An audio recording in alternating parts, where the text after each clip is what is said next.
ಒಳಗಡೆ ಇರೋದೆಲ್ಲ ಹಾಕವ್ರೆ. ಬಾ ಹಿಂಗೆ ನಡ್ಕ ಬಾಣ ಸ್ಟಾರ್ಟ್ ಮಾಡ.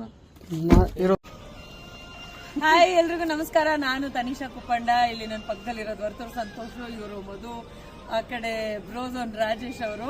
ನಾವೆಲ್ಲರೂ ಇವಾಗ ಎಲ್ಲಿದ್ದೀವಿ ಅಂತ ಕೇಳಿದ್ರೆ ನೀವು ಆಶ್ಚರ್ಯ ಆಗ್ತೀರಾ. ಎಲ್ಲಿ ಅಂತಂದ್ರೆ ನಮ್ಮೆಲ್ಲರೂ ಒಂದು ಮಾಡಿದಂತ ಒಂದು ಜಾಗ, ಬಿಗ್ ಬಾಸ್ ಮನೆ. ಸೊ ಸೀಸನ್ 11 ಅಲ್ಲಿ ನಾವು ಕೂಡ ಎಂಟ್ರಿ ಆಗಿ ಏನೇನ್ ಮಾಡಬಹುದು ಅಂತ ನೀವೆಲ್ಲರೂ ನೋಡಿ. ಅದಾದ್ಮೇಲೆ ಮುಕ್ಕಿದ್ದೆಲ್ಲ ಇವರೇ ಹೇಳ್ತಾರೆ. ಜೈ ಹಳ್ಳಿಕಾರ್. ಜೈ ಹಳ್ಳಿಕಾರ್. ಹಾಯ್ ಫ್ರೆಂಡ್ಸ್, ಇವತ್ತು ನಮ್ಮ ವರ್ತೂರನ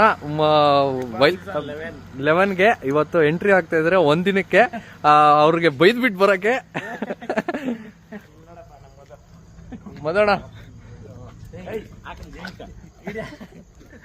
ಇಲ್ಲಿ ನೋಡಿಲಿ, ಬಿಗ್ ಬಾಸ್ ಇದೆ ನೋಡಿ. ಇಟ್ಲು ಪಾತ್ರ ತಿಪ್ರ ಮಂದಿ ಆಟ ಇದೆ.